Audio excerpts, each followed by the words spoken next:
Hey, good morning. It's Pastor Doug again. We're here to go through our study of none of these diseases. We're into the 12th. We're going to cover that in the 13th chapters.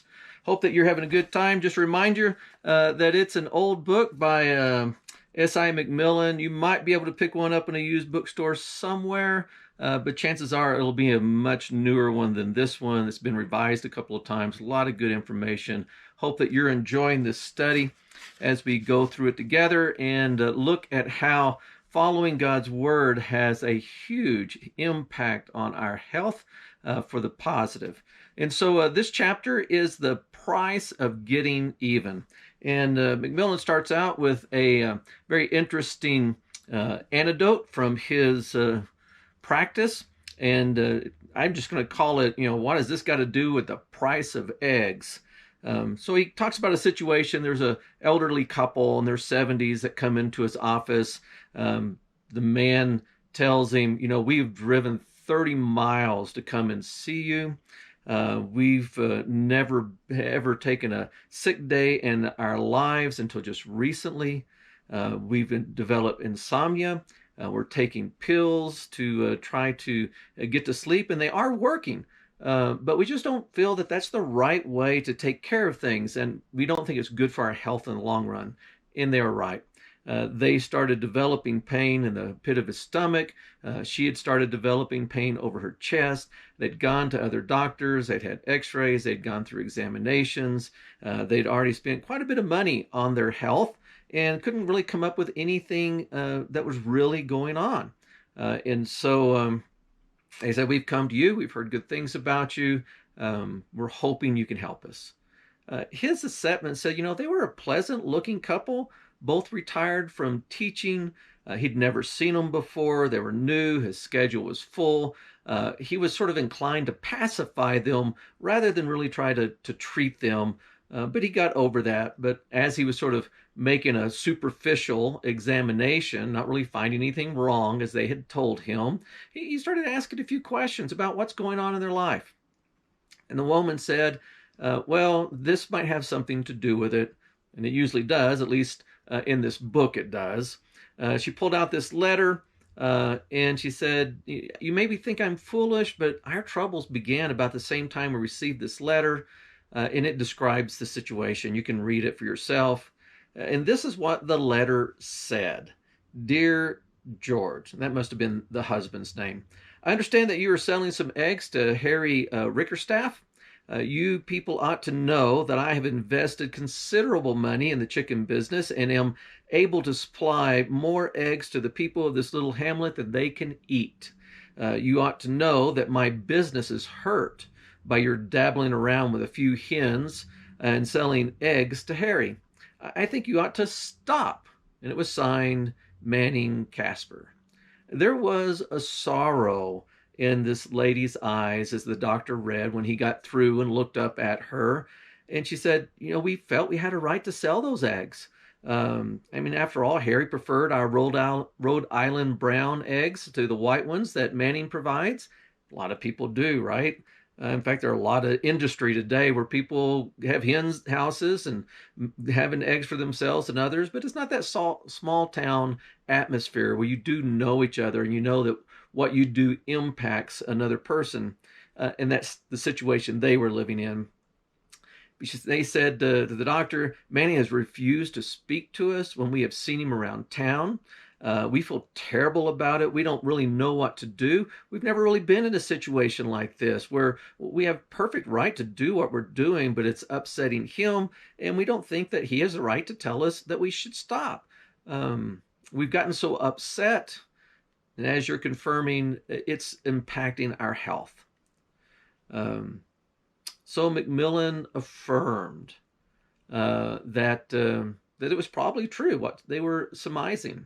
She said, we've just decided, even before we came in to talk to you, that we're going to go home and we're just going to give up our little egg business.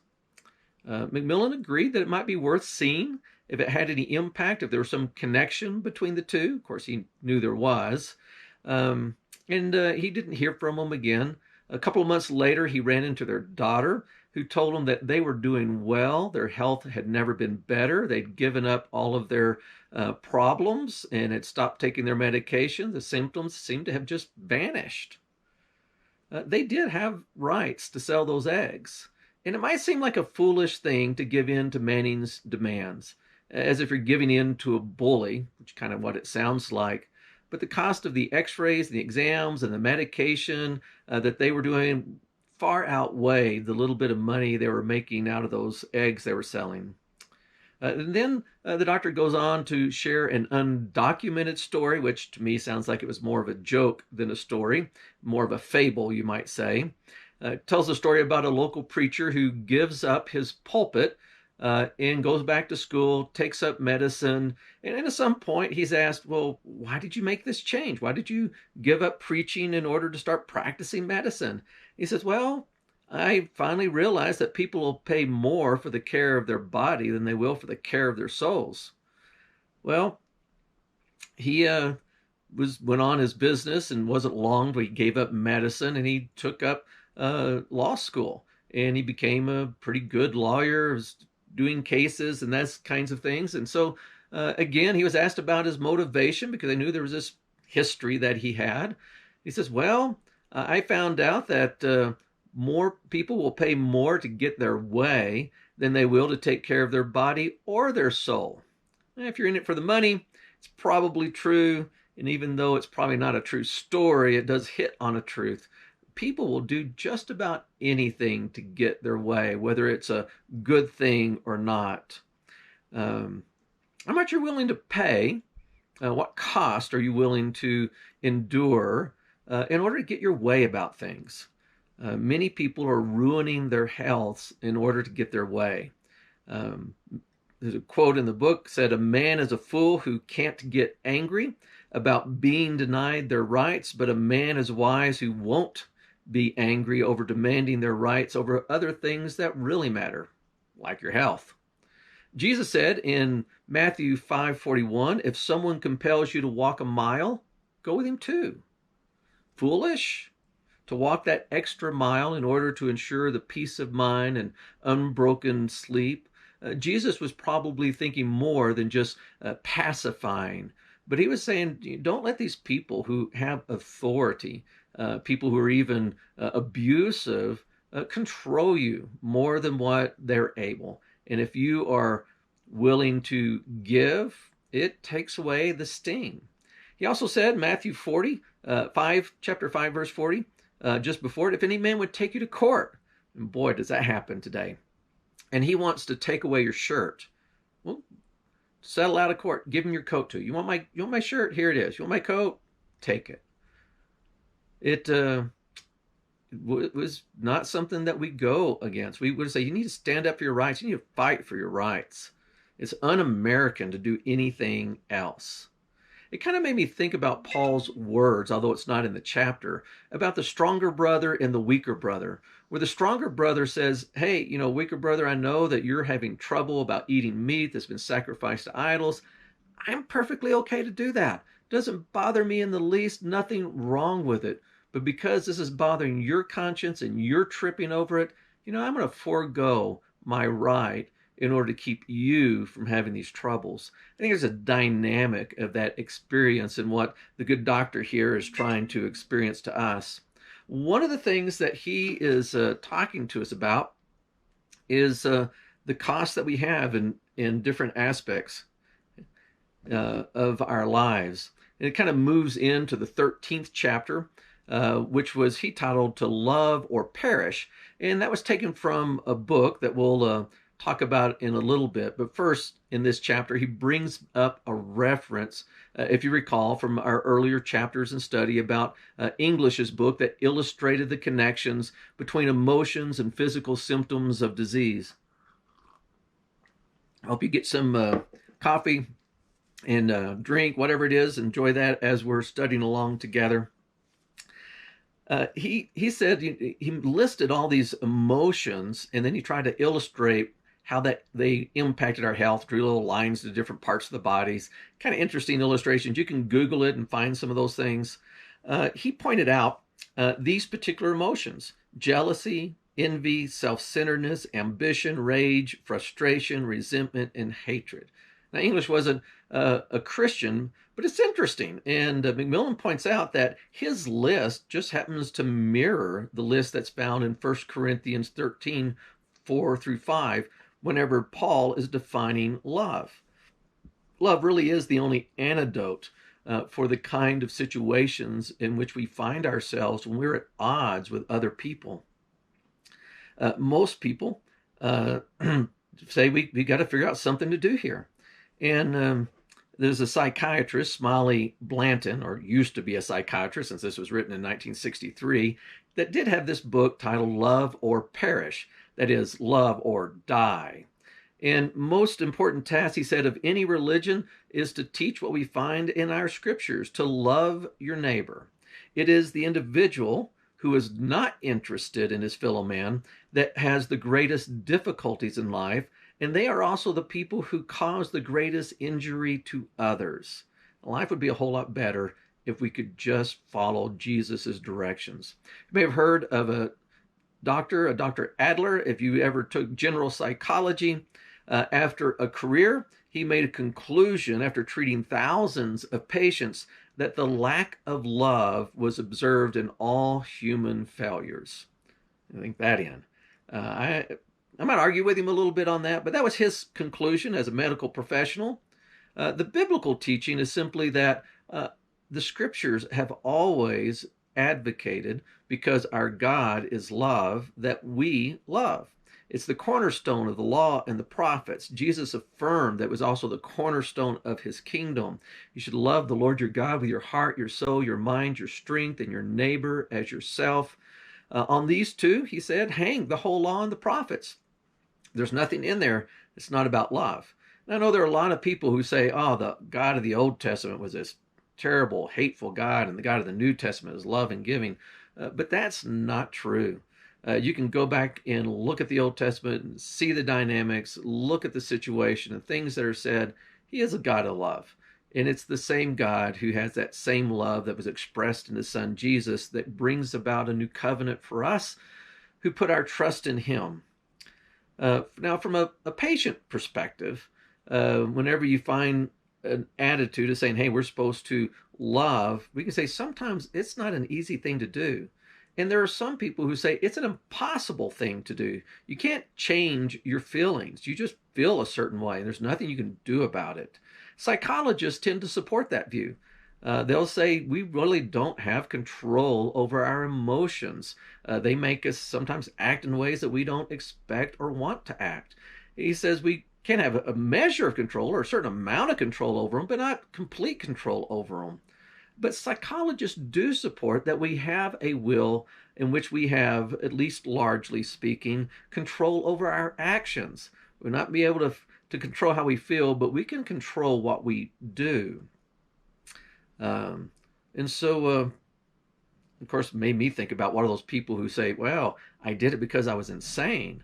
It wasn't me. I'm not at fault. You know, that argument you can make for people when they've done a crime, they're put on trial, and they say, hey, I was temporarily insane. Well, our actions can be influenced. I'm not going to get into those other kinds of things, but we can impact what we do. We can make a choice how we respond. When Jesus said, love your enemies, bless them, and do not curse them, do good to them who hate you, he was talking about choice. He was talking about you might feel one way, but you can choose to act a different way. And when you choose to act a different way, sometimes the choice, the behavior, will change the way we feel about things as well. So how does that work? Well, Macmillan gave us a recipe for loving your enemies. I mean, what do you have to lose except for, I don't know, gaining better health? Having better life. He says this is all you got to do. Keep it simple. Go in your kitchen, You can do that. You've been in there before. It's not a hard thing for you to do. Regardless of your emotions, you can get in there. Just go ahead, walk in, get into your kitchen. Now look around, find your recipe book. Now it might be on a computer or a tablet or something else these days, but find one that has some of those recipes that are the things that we like to eat, even though they might be on our best nutritionist list. A good recipe for a dessert of some sort that you like, a pie or a cookie or cake or whatever it is, something that you've enjoyed, something that you make well. The kind of thing that you decide to make really isn't that important, but make it. Get your body in action. It wasn't too hard. We have that expression, easy as making a cake. Even if it's from a box, doesn't matter. But put it together, make it up, and then package it up.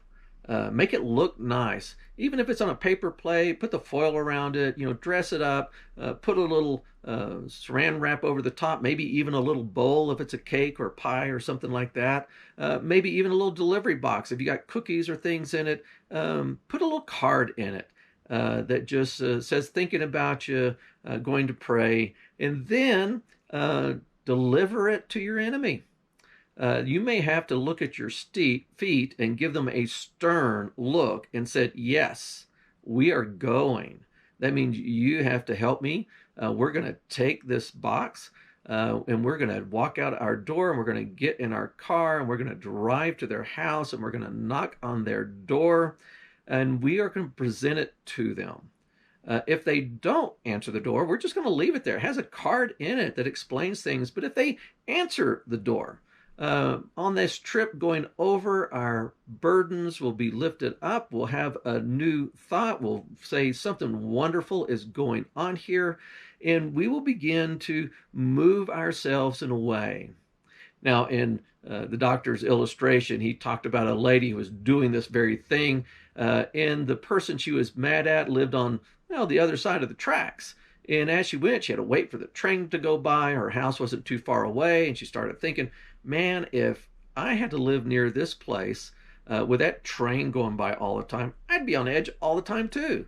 And she began to have a little compassion just by putting herself in her enemy's foot places. Doesn't tell us what was going on with them. She gets out of her car. There's a group of rambunctious kids running up and down and just lets them go. Don't pay them attention. Don't get upset by such little things. Go up, knock on the door. It doesn't matter if they're home or not. Like I said earlier, greet them if they do come out and say the truth. I brought this over for you. I was thinking about you and I wanted to do something nice for you. You don't have to explain anymore. They may be a little surprised to see you. They may question why you're really there. But they'll take the offering. They may just say thank you and give a little social greeting and on you'll go. They might invite you in and have a brief conversation, a short time with them, and then to get up and be on your way. Head back home, you will feel better because you were obedient, and it will impact the way you feel about that other person. It will be some of the first steps in transforming your hate into love. We all need that.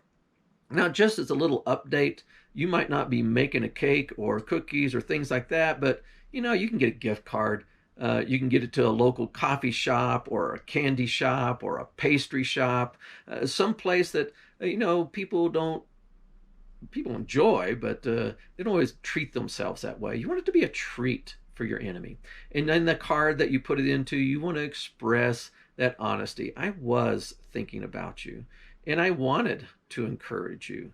And so I'm just giving this card and as a blessing. There was a guy named Edwin Markham who wrote a poem called Outwitted, or maybe it was a prose, and you've probably heard it. He drew a circle that shut me out, heretic, rebel, a thing to flout, but love and I had the wit to win. We drew a circle that took him in.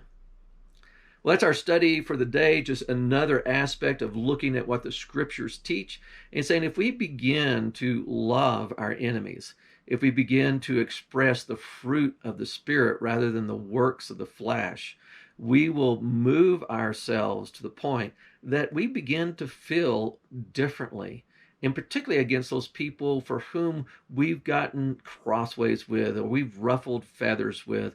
It's not our intention to deepen those divides, but to soften them so that we might express the truth of the gospel. The truth of the gospel is that God has loved you and it's transformed your life, and now that love is transforming the world around you. Hope you've had a great day. We've enjoyed the study together, and I just ask your blessings, God's blessings on you and your family. Peace in Christ.